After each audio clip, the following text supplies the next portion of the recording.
Good morning, students. I'm well here and I hope all of you are well. Today, we are going to start a new chapter of class 7. That is chapter number 7, Weather, Climate and Adaptation of Animal to the Climate. Means what? कि हम क्या कहेंगे कि आज जो हमारा chapter है वो है चैप्टर नंबर 7, वो है weather, climate and adaptation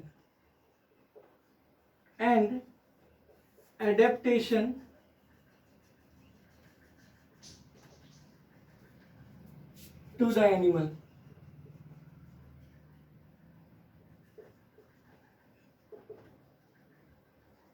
Yeah, of the animal to the climate.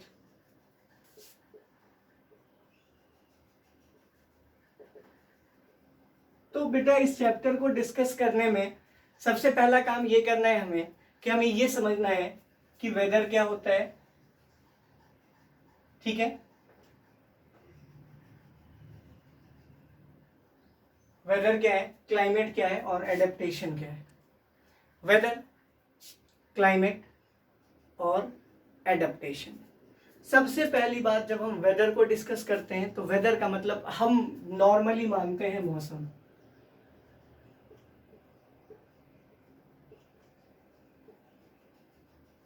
मौसम है, इसको डिफाइन करने के लिए कहीं ना कहीं हमें बहुत सारी चीज़ों की ज़रूरत पड़ती है। अगर हम मौसम की बात करें तो क्या है ये, मौसम है क्या, तो हम कहेंगे क्या कि मौसम का अगर डेफिनेशन हम देखें तो मौसम किसको कहते हैं, हमारे आसपास का जो वातावरण है अगर वो परिवर्तित होता है तो वही क्या कहलाता है, मौसम कहलाता है। मीन्स व्हाट कि वेदर की अगर हम बात करेंगे तो वेदर के बारे में हम क्या कहेंगे कि वेदर जो है वो अगर हम बात करें वेदर की तो हम कहते हैं क्या कि the change in the atmospheric condition time to time. Weather के बारे में हम ये कहते हैं the change in the atmospheric pressure या atmospheric temperature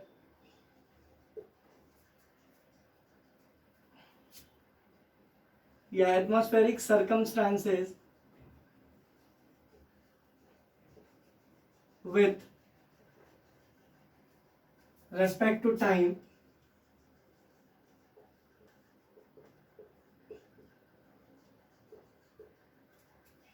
is called weather.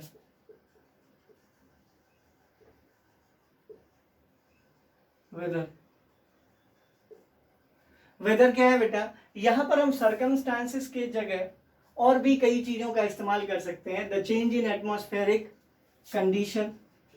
Condition और सर्कमस्टांस एक ही चीज है बेटा। विथ रेस्पेक्ट टू टाइम, अगर एटमॉस्फेरिक कंडीशन में चेंज आता है टाइम के रेस्पेक्ट में, मतलब ये कि टाइम के हिसाब से अगर एटमॉस्फेरिक कंडीशन चेंज करता है बेटा तो इसको हम क्या कहते हैं, इसको हम कहते हैं मौसम या फिर वेदर। क्लियर है। एटमॉस्फेयर के बारे में दूसरी और इंपॉर्टेंट बात ये भी है कि यहां पर ये जो टाइम मैं कह रहा हूं ना कि विथ रेस्पेक्ट टू टाइम, ये टाइम बहुत छोटा होता है। It is valid for very short interval of time. It is valid for very short interval of time.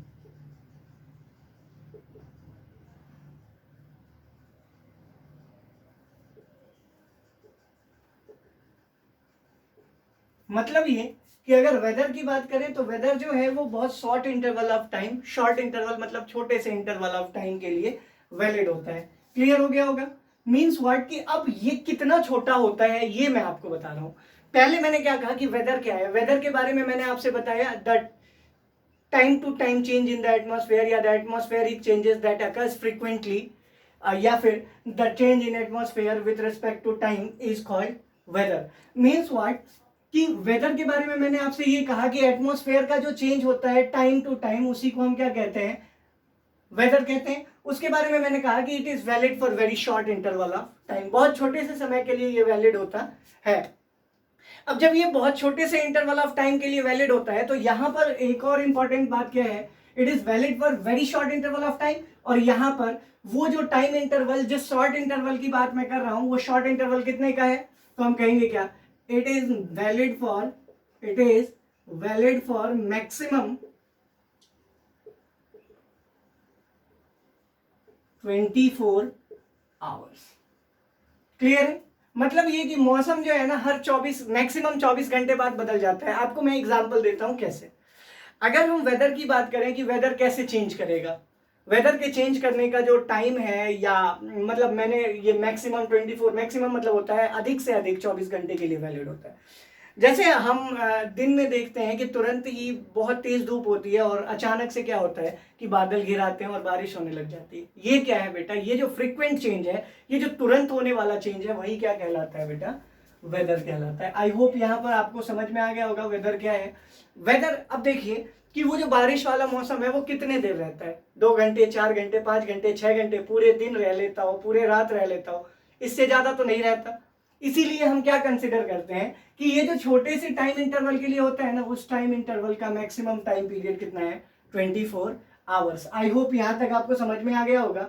अगर आपसे कोई ये पूछेगा कि केवल इसी को हम वेदर का डेफिनेशन मानते हैं क्या, तो हम कहेंगे नहीं, इसके अलावा भी डेफिनेशन है। क्या है?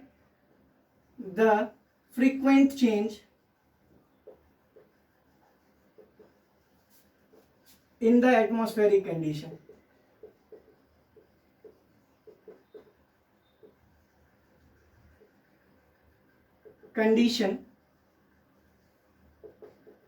valid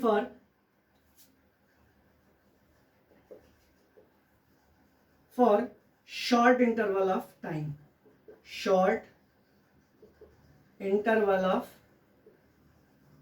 time। ठीक है बेटा, मीन्स वर्ड की फ्रीक्वेंट चेंज, फ्रीक्वेंट मतलब लगातार, तुरंत, बहुत कम समय में होने वाले चेंज जो एटमॉस्फेयर में होते हैं, उन्हीं को हम क्या कहते हैं, उन्हीं को हम कहते हैं वेदर। आई होप क्लियर है यहां तक।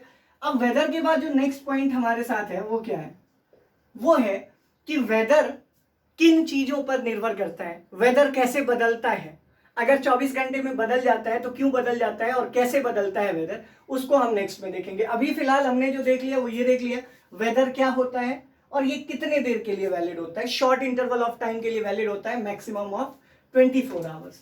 आई होप यहां तक समझ में आ गया। अब नेक्स्ट पॉइंट में क्या है वो देखते हैं। नेक्स्ट पॉइंट में है बेटा, व्हाट आर द फैक्टर्स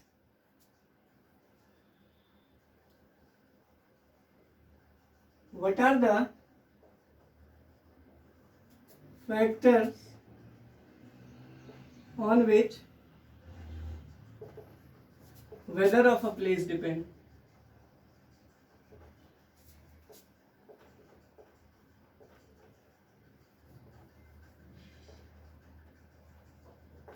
नहीं, व्हाट आर द फैक्टर्स, वो कौन कौन से ऐसे फैक्टर्स हैं जिन पर weather of the place depend करता है, जिन पर किसी भी जगह पर जो वेदर डिपेंड करता है, जो मौसम निर्भर करता है, वो कौन कौन सी ऐसी चीजें हैं। तो हम क्या कहते हैं, टेम्परेचर,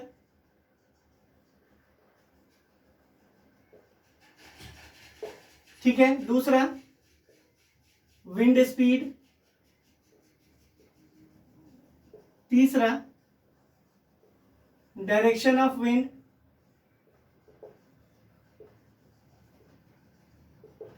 चौथा रेनफॉल, नहीं, और पांचवा मतलब एक्सेट्रा, बहुत सारे ऐसे फैक्टर्स हैं जो इसको डिटरमाइन कराते हैं। अब देखो बेटा, सबसे पहले ये जो 4 मैंने दिया है ये हमारे बुक में है गिवन। अब इन चारों को अगर हम समझने की कोशिश करें तो इन चारों के ऊपर कैसे निर्भर करता है, ये ज्यादा इंपॉर्टेंट है समझना।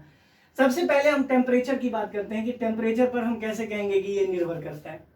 तो एक बात आपको ध्यान से याद होगा बेटा कि अगर रात के समय बहुत ठंडी रहती है और सुबह को अगर धूप बहुत अच्छी निकल जाए तो शायद गर्मी में परिवर्तन हो जाता है, मतलब परिवर्तित हो जाता है, जो मौसम है वो चेंज हो जाता है। वो रात को भले ही ठंडा था लेकिन सुबह धूप आने की वजह से क्या होता है, कहीं ना कहीं चेंज हो जाता है, मौसम में गर्माहट आ जाती है। तो कहीं ना कहीं टेम्परेचर ने बदल दिया ना रात का मौसम, वेदर को चेंज कर दिया। दूसरा विंड स्पीड, अगर बहुत गर्मी है, ठीक है, और हवा तेज चलने लग जाए, मौसम बदलेगा या नहीं बदलेगा? बदल जाएगा। तो कहीं ना कहीं विंड स्पीड भी निर्भर करता है। Direction of wind, direction of wind क्या है बेटा, कि हवा की दिशा, किस दिशा से हवा आ रही है उसी दिशा को वो ठंडा करता चला जाएगा, नहीं उस दिशा के मौसम को वो पूरी तरह क्या कर देगा, बदल कर रख देगा। कैसे, मैं आपको बताऊं, जैसे मान लो कई बार क्या होता है कि बादल लग जाते हैं आकाश में और हवा बहुत तेज चलती है, नहीं, तो डायरेक्शन ऑफ विंड की वजह से वो क्या होता है कि वहां से हमारे आसपास से वो क्लाउड हटने लग जाता है, रिमूव होने लग जाता है। तो कहीं ना कहीं फिर अगर क्लाउड रिमूव होगा तो सनलाइट आएगी, मौसम चेंज हो गया। उसके बाद रेनफॉल, देखो ये एक ऐसा फैक्टर है जो कहीं भी मौसम को बदलने की कैपेसिटी को रखता है। मतलब ये कि अगर कहीं बारिश हो गई तो चाहे कितनी भी गर्मी क्यों ना हो, मौसम ठंडा जरूर हो जाता है। आई होप ये 4 पॉइंट्स आपको क्लियर हो गए होंगे। अब यहाँ पर ईटीसी मैंने क्यों लिखा है? ईटीसी मैंने इसलिए लिखा है क्योंकि देखो बेटा, ये एक नेचुरल फेनोमेना है, ये एक प्राकृतिक घटना है, इसलिए हमसे तो ये पॉसिबल है नहीं, हमसे ये पॉसिबल नहीं है। क्या नहीं पॉसिबल है? कि हम पूरे के पूरे फैक्टर्स को प्रेडिक्ट कर सके। अब ये जरूरी नहीं कि ये 4 फैक्टर मैंने बता दिया, इन चारों को हमने पढ़ लिया तो भाई हम जो है वो मौसम को बहुत अच्छे से, वेदर को बहुत अच्छे से प्रेडिक्ट कर पाएंगे, ऐसा जरूरी नहीं है। क्यों जरूरी नहीं है? क्योंकि वेदर को प्रेडिक्ट करना इतना आसान नहीं है। अब क्यों आसान नहीं है वो भी मैं आपको बता देता हूं। द डिटर्मिनेशन ऑफ वेदर, या द डिटर्मिनेशन से ज्यादा अच्छा वर्ड है prediction. The prediction of weather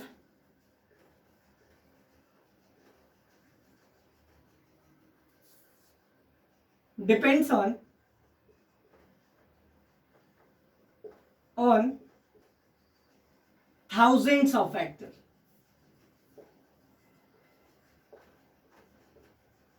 and for a common human being,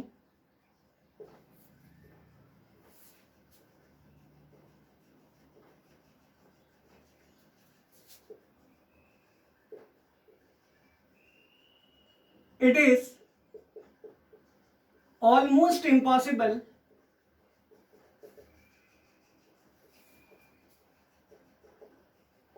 to mug up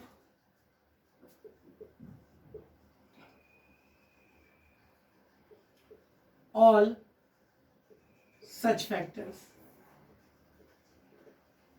देखो बेटा, इसका मतलब क्या है, वेदर का प्रेडिक्शन बहुत हजारों फैक्टर्स के ऊपर निर्भर करता है, और नॉर्मल ह्यूमन बीइंग होने की वजह से एक सामान्य इंसान के लिए ये पॉसिबल नहीं हो पाता कि वो हजारों के हजारों फैक्टर्स को बहुत सावधानी से और एक्यूरेटली, बिल्कुल सटीक याद रखे, ये पॉसिबल नहीं है। इसीलिए वेदर को प्रेडिक्ट करना लगभग लगभग इम्पॉसिबल है। ठीक है, लोग प्रेडिक्ट कर लेते हैं। अब यहां पर कौन से ऐसे लोग हैं जो वेदर को प्रेडिक्ट कर लेते हैं? नहीं। और वेदर के लिए कोई पढ़ाई होती है या नहीं होती है? जैसे हमें इंजीनियर बनना है तो हम इंजीनियरिंग की पढ़ाई करते हैं, हमें डॉक्टर बनना है तो हम मेडिकल को पढ़ते हैं। इसी तरह अगर हम वेदर को पढ़ेंगे तो वो पढ़ाई क्या कहलाएगी? नहीं, क्योंकि हर कोई तो जाकर प्रेडिक्ट कर नहीं सकता वेदर को। कहीं ना कहीं एक स्पेशल पर्सनैलिटी की जरूरत है ताकि वेदर को प्रेडिक्ट किया जा सके। तो यहां पर अगर हमसे कोई ये पूछेगा कि भाई ये बताइए कि वेदर को प्रेडिक्ट कैसे किया जाए, या कौन करता है वेदर को प्रेडिक्ट, और वेदर को प्रेडिक्ट करने के लिए क्या कोई पढ़ाई करनी पड़ती है? तो हम कहेंगे हाँ, बिल्कुल पढ़ाई करनी पड़ती है। हम कहेंगे क्या कि the study of weather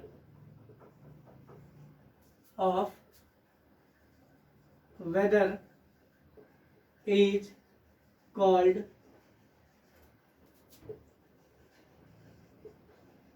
metrology. Means what बेटा, वेदर का जो स्टडी है वो मेट्रोलॉजी कहलाता है। ठीक है, इसके लिए बाकायदा भारत सरकार की एक डिपार्टमेंट भी है जिसको हम मेट्रोलॉजिकल डिपार्टमेंट कहते हैं। The department in India, the department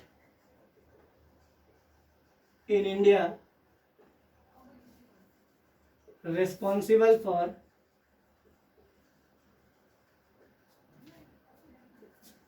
for weather prediction is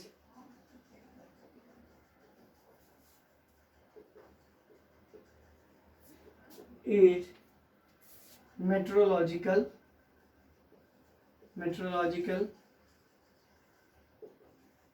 department. ठीक है बेटा, उसको हम क्या कहते हैं, मेट्रोलॉजिकल डिपार्टमेंट। और जो व्यक्ति इसको पढ़ता है, मेट्रोलॉजी को जो भी पढ़ता है, उसको हम क्या कहते हैं, metrologist. The person who studies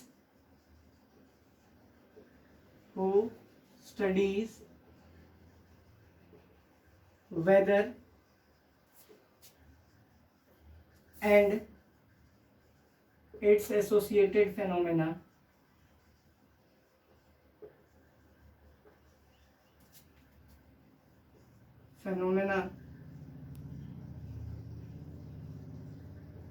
is known as, is called नहीं, is known as meteorologist।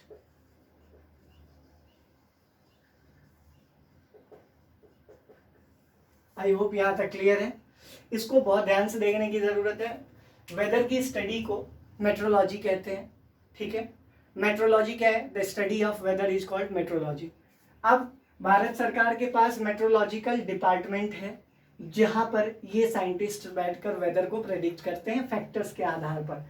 तीसरी बात, जो व्यक्ति वेदर की पढ़ाई करता है, कोई भी व्यक्ति अगर ऐसा है जो वेदर की पढ़ाई करता है, जो मौसम विज्ञान का पढ़ाई करता है, उसी को हम क्या कहते हैं, मेट्रोलॉजिस्ट। आई होप यहां तक समझ में आ गया होगा। तो ये बेटा वेदर के बेसिक्स थे।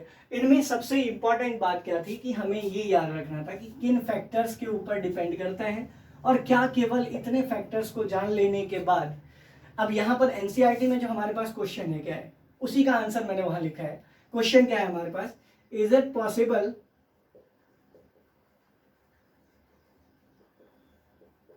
to predict the weather accurately? The weather accurately? Question mark. If not, then why?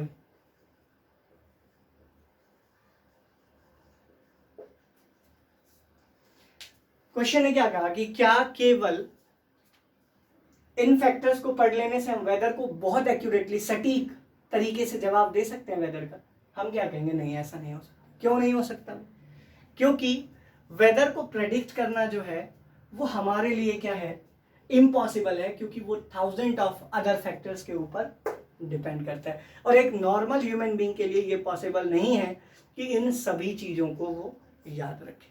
I hope आज का जो ये हमारा बेसिक टॉपिक था वेदर का, वो आपको समझ में आ गया होगा। अगले क्लास में हम इससे आगे पढ़ेंगे और क्लाइमेट के बारे में पढ़ेंगे। उसके साथ साथ हम इसके साथ वेदर के साथ क्लाइमेट का कंपैरिजन भी देखेंगे, और कैसे ये एक दूसरे से अलग हैं वो भी हम डिस्कस करेंगे। आई होप इसको बहुत ध्यान से देखेंगे, आप इसको समझेंगे। अब जब हम अगले क्लास में मिलेंगे तो हम क्लाइमेट जैसे टॉपिक को स्टार्ट करेंगे। Till then, stay home, stay safe, God bless you, thank you very much.